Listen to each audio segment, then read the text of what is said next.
damn it, where's the fucking shielding on these microphones? Yeah, it doesn't exist. Yeah. Does not exist, bitch. You know what else doesn't exist? Sleep. Another rough night. I'm sorry. That's all right. I'm not having the same experience as you.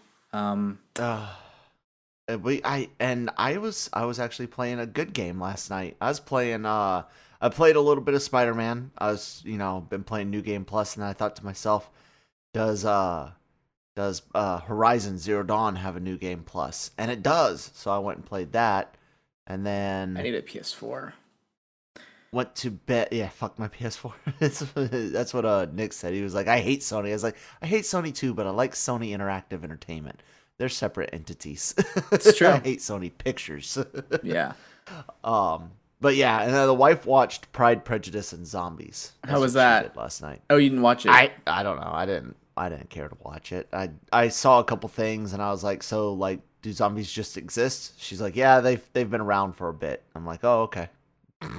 That was about my extent of interest in the movie. Yeah, not very interested in the movie. I'm sorry. No, I've seen most of one of the mini versions of Pride Prejudice with her. I didn't adding zombies to what is that Jane Austen novel or some shit. Yeah, adding zombies is not gonna make it up for me. But good morning, everybody, and welcome to LR Mornings with Kyle and Jammer. I am Kyle. I am Jammer. And yeah, that's was my night, man. I'm sorry that sleep didn't happen for you, but I was I've been playing Xenoblade Chronicles 2 for a long time. I've been playing that game for like 185 hours, 150, 145 hours at this point.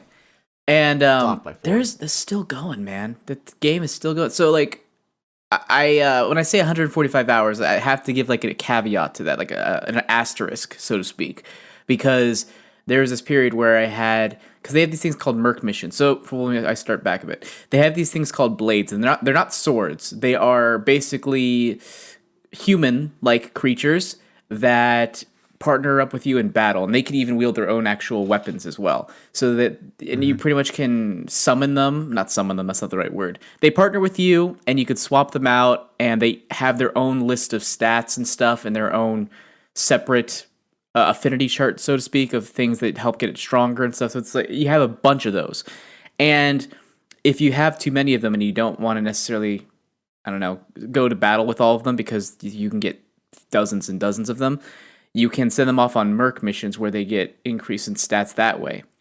And what you do is they have these missions, and you send off like a batch of blades to the missions, and they basically are gone for however long. Like sometimes it takes 30 minutes of in-game, or 30 minutes of real time, or 40 minutes, or an hour and 40 minutes or something. So there's this time where I was just sending off a bunch of blades on merc missions and just sitting my Switch there as I worked. And then like every 30 minutes or so, I go back to it and I do that. And then I probably almost more than half, or not almost more than half, probably about a little less than half of the time I spent of that 145 hours is probably inactivity, but of them, me setting them off on merc missions. So that time is padded. But man, I still haven't beaten that fucking game. Like I'm really close to beating it, but I'm just like, I found out this one character that used to be like a person and is now a blade, and then I can kind of use that person in the party, but I haven't used her in the party the whole game because I didn't like the dynamic it had, but they gave this added extras thing that allows me to take on the boss in a specific way. So I was like, oh, you know what? I'm going to have to go back and grind a bit and level her up or level up her stats and stuff. And then that changes the whole dynamic of the party that I have. So I have to turn this person from an attack person to a tank, and then this person from a healer to a tank, and then or to an attack person. And it is everything. My entire strategy is out the window. So I'm like, I have like another 20 hours of grinding ahead of me before the end of this fucking game. How do I still have content? Yeah. And I haven't even scratched the surface. There's still like tens of other blades that I could also find, tons of other side quests that I have yet to finish, and then random shit around the whole map that I could explore that I haven't had a chance to because they have this other thing called field stats where each of your blades have field stats, and if you go up to the thing, it may require a certain number of field stats, and it blah blah blah blah blah. It's a lot of shit. Are you 100% completer with your RPGs, or at least you try to be? Never. No. Never. No. Usually by the time if I finish the story, I'm done with the game. Like, very rarely do I actually go back and do New Game Plus. Very rarely do I go back. Like, I used to when I was younger and I had time. But pretty much, I whenever I finish a game, I say, that is basically an indicator that I can move on to the next one. Yeah. I like games that have replay value, and I usually start, depending on the style of game, I usually will start out on hard. Mm-hmm. So if it's got an ultra hard setting, which is what I'm trying on Horizon Zero Dawn, I'll try that with a New Game Plus. I won't try ultra hard just from scratch. I get too frustrated. So yeah. I mean, there's a point where it's like, why are you doing ultra hard? Why? Like, who are you doing this for? I guess who are you doing this for? It's a sense of it for ourselves. I mean, like yeah. If it's not fun, then what's the point? You know, some people are big on their trophies. You know, those achievements and trophies on Xbox and PlayStation. I don't know if Nintendo has their own achievements or trophy systems, but a lot of people are big on, you know, completionism, I guess you could call it.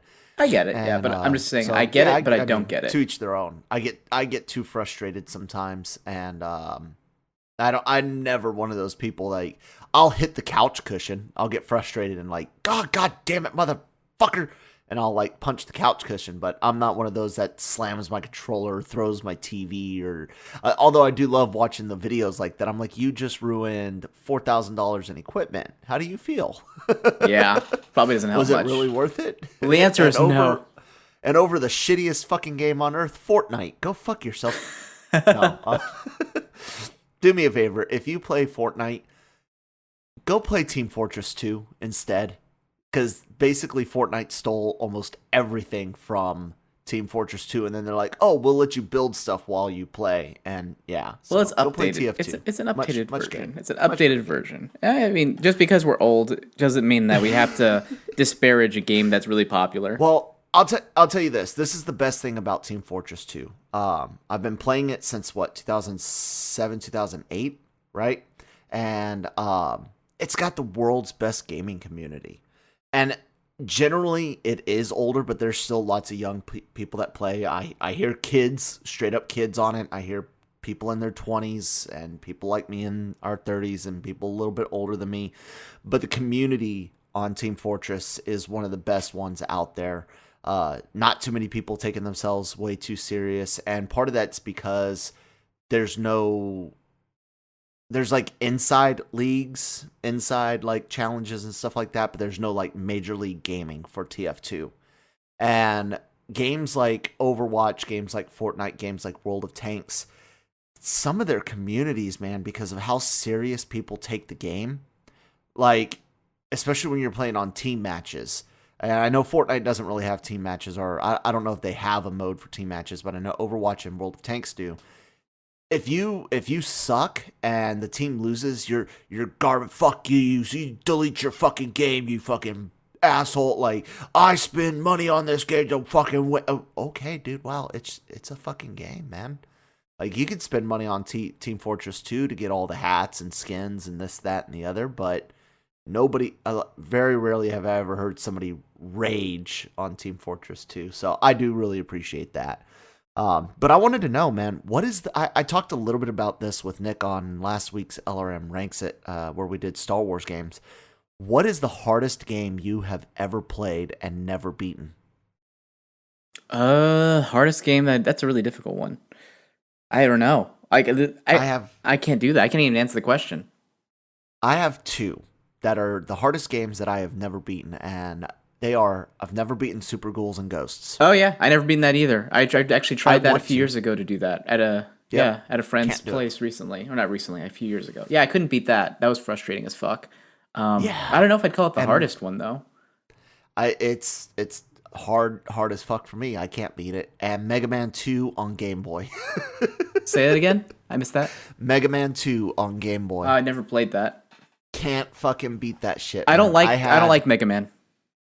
I it's too liked hard. Mega Man until I played Mega Man X. And then as soon as I played Mega Man X, I was like, fuck that regular Blue Bomber. Fuck Did Mega you ever Man. Fuck. play Celeste?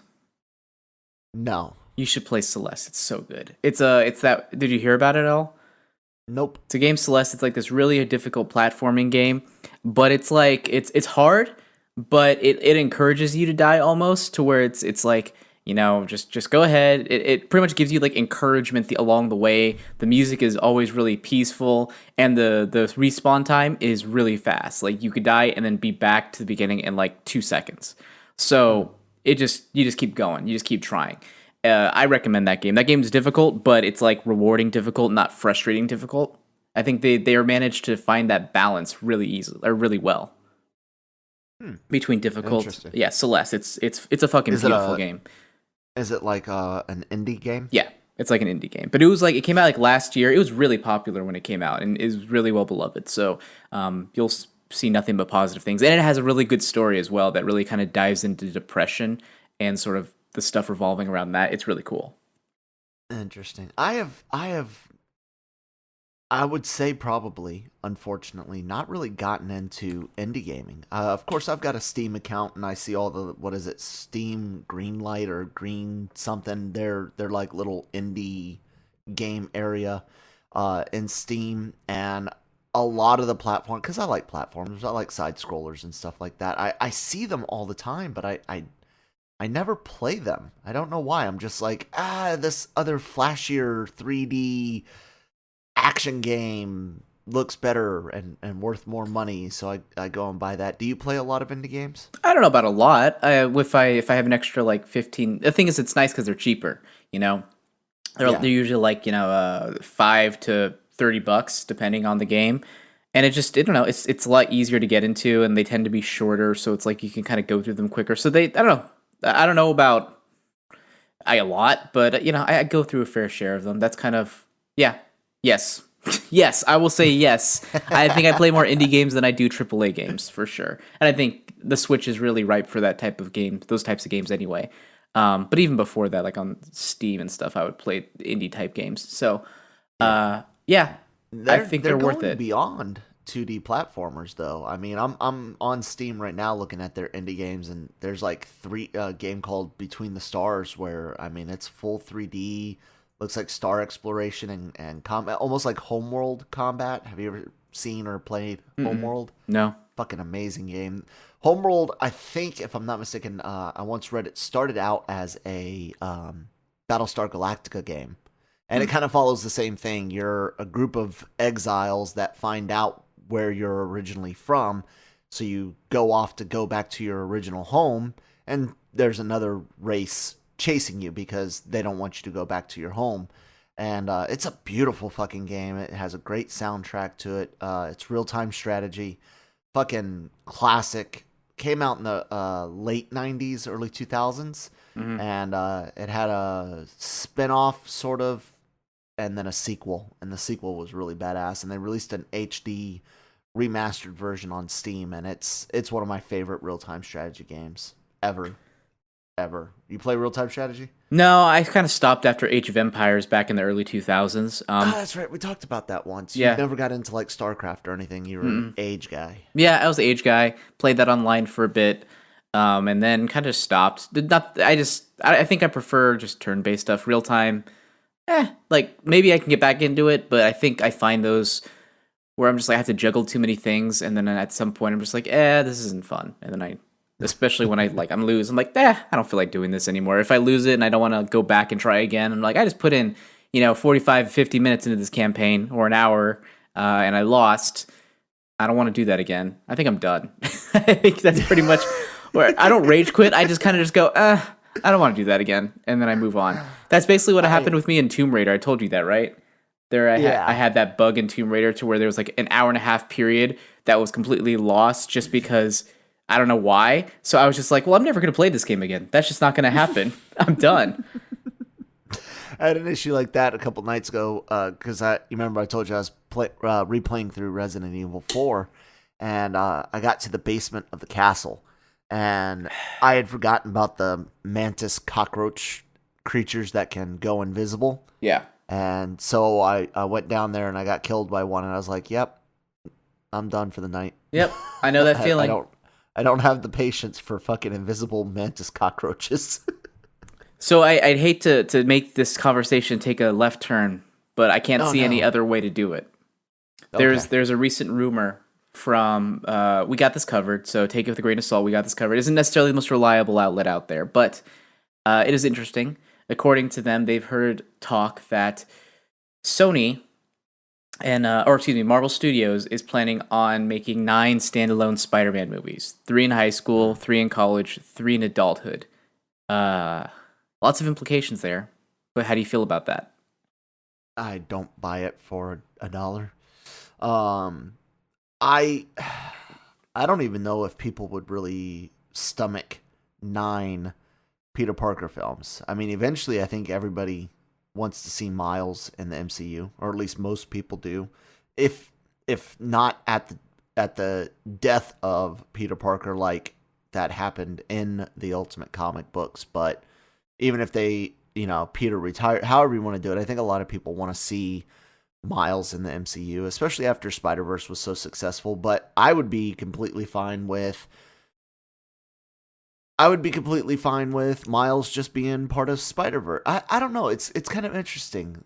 Like, since I've seen Spider-Verse twice now, once on home video and once in the theaters, I really, really believe that he would do great in animated films, and that we don't necessarily need a Spider-Man forever in the MCU. Like, it's great to have Parker there. If basically, I don't want 9 Parker films. I would rather at some point either Spider-Man stop in the MCU or Miles show up in the MCU, but I don't want that to take away from Spider-Verse films. Does that make sense? I'm conflicted. That's what I'm saying. I'm conflicted. Yeah, I know what you mean. You want him to show up, but at the same time, you don't want it to kind of take away from the novelty of the Spider-Verse movies. Yeah, yeah. And I guess if it was like gun to my head, it's like you can either have Miles in the MCU and no more Spider-Verse stuff, or you can have Spider-Verse stuff and Parker just stops at some point in the MCU. I go with that one. Let's let Parker stop in the MCU and let's keep on going with Spider-Verse shit, because that's awesome. So, I mean, 9 movies I'm conflicted. Sounds like a lot, but it really, like, Marvel spits those out over the course of 3 years, you know? Yeah, but do you really want to follow Peter Parker that much? Yeah, why not? Or even if they end up being that good, why switches not? to Miles at some point. I mean, yeah, if they're all good, but what franchise has 9 movies that's good? The Marvel Cinematic Universe? Does that count? No, single franchise, like single character, like. Yeah, I don't know.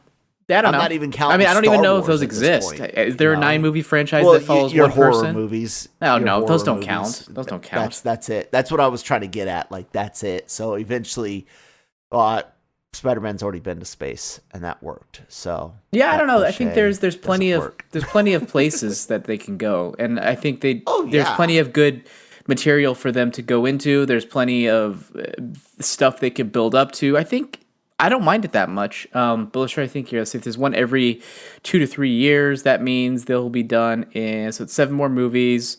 That means they'll be done another 10 to 15 years. Wow. If that's true, who knows? Yeah. Like, maybe they did hear this. Maybe it was maybe it was someone that they just threw something out there and then someone picked it up. That's interesting. But yeah, no, that's Yeah. Or maybe it is 9 films total, but not necessarily the high school, college, adulthood thing. Maybe it's 9 Spider-Man films, and there's going to be like 5 of them with Parker and 4 of them with Miles or something like that. So I think you're putting a lot of stock in Miles Murray being in this universe. I don't know if that's going to happen. I think there's a lot of hunger for it. I do. I would like to see him stay in Spider-Verse and eventually just Spider-Man and the MCU eventually just be done. I'm really worried about the MCU going forward. And Why? It's mostly worried because of how little we know. It's not like I'm not one of those people that believes comic book fatigue will necessarily set in. A lot like you, as long as they're good, people are going to go see these films. I mean, as long as any movie is actually good and it gets a decent word of mouth, people will go watch those movies, whether it's a comic book film, a sci-fi film, a comedy, whatever the case may be. To be fair, the big ones, not necessarily the indie ones. Right, right. But I'm also one of those people, while at the same time I don't believe fatigue can necessarily or will necessarily set in. I'm a realist that goes, for how long can you keep a good thing going? Like, nothing gold can stay. You know what I'm saying? Like, all good things come to an end. I'm going to run out of cliched phrases here, but I just, if and when the MCU does end, I want it to end on a good point, on a high point. Mm-hmm. And I don't know if after Endgame, and look, I never thought I'd see something like Infinity War and Endgame, but after Endgame, can you create enough care again for a threat to the galaxy, to Earth, to whatever, Galactus, Annihilus, Doom, whatever? Can you, Kang the Conqueror? Can you make us care enough again to get a reaction like Endgame? I don't know. What do you think? Have you stopped reading the comics? Most of them, yeah. Yeah. Is it because is it for the same reason? The comics have been going on for how long? Forever. I mean, these things are engineered 60s. to keep going. Yeah. So it's like the stories. I've been like most people. I have a roller coaster ride with comics. There's times where I was, X deep into them. X being a word. Fuck. Lost my train of thought. I was deep into comics, and then I'd kind of come out for a while, and then I'd get back into it and come out for a while. And I kind of got out of them in heading into 2010. A lot of stories started getting really, really dumb. Everything kind of like after Civil War, or well, basically Secret Invasion. That was where I was like, I'm fucking done. With Marvel in general, was Secret Invasion. Civil War had some good stuff, but Secret Invasion was a good idea that they just shit all over. And so I got out of it for a long time, and I started getting into more indie books, licensed property books, shit like Ghostbusters, Ninja Turtles, things that are, other existing properties that have comic forms, and kind of got out of capes for a while. And capes being, your traditional superheroes. And then I checked out Secret Wars in 2015, Marvel's big reboot, smashing 616 and Ultimate Universe together. And Secret Wars was okay. And what came after, I didn't really care for. I gave a lot of books, like an X-Men book, Captain America book, Spider-Man books. I gave a lot of them shots and didn't care for them. The only two I stuck with were Doctor Strange and Moon Knight. Although the initial saga series for Iron Man afterwards was great, Doom was a part of it, and I've always loved when Doom and Tony are in it. I want to try to keep this focused. My point is the comics are still going. Yeah. So I think there's... But they have some really bad stories that I got out of. Sure, that's a lot true. of people did. I mean, sales are way down, and it's not just because of the medium. It's the story. You hear a lot of longtime comic fans be like, I just don't like the stories they're telling. That's fine. And part of it is the medium, yes, print and all that. But my point is, I think there's definitely directions for them to go. We have plenty of characters they've still yet to introduce. Can it be bad? Yes, it's very possible. But it does seem like they have a solid understanding of what makes a good story. They've kind of refined that. I don't want to say formula, but they've refined it over the course of Phase 3. Like, I'm trying to think, is there a bad Phase 3 movie? Not bad. I mean, the weakest film for Phase 3 is probably Captain Marvel, but that's not saying it's a bad movie. Yeah, like even that was pretty solid. Like it wasn't the best, but it was fine. It was a solid B movie. Yeah, I think I agree. B as in like, not like a B movie, rating. But yeah, like a B movie. Like grade. You'd grade it a B. Yeah. And I watched it again, not when it first hit digital on home video a few weeks ago, and I was like, yeah, I saw it twice in theaters and saw it on home video, and I've got it on Blu-ray, and like, yeah, I'll watch it again at some point. Yeah, same here. So yeah, I think they have it down pretty well overall, and not to say that they can't stumble or make mistakes. They probably will. But from what I hear, Spider-Man is really good. The new Spider-Man movie is awesome, and they're introducing some new stuff that will hopefully inject some new enthusiasm and life into this thing, especially post Endgame. So yeah, I think it's very possible. I'm not worried about it. Can it slow down? Yes, but I'm not worried about it. Yeah.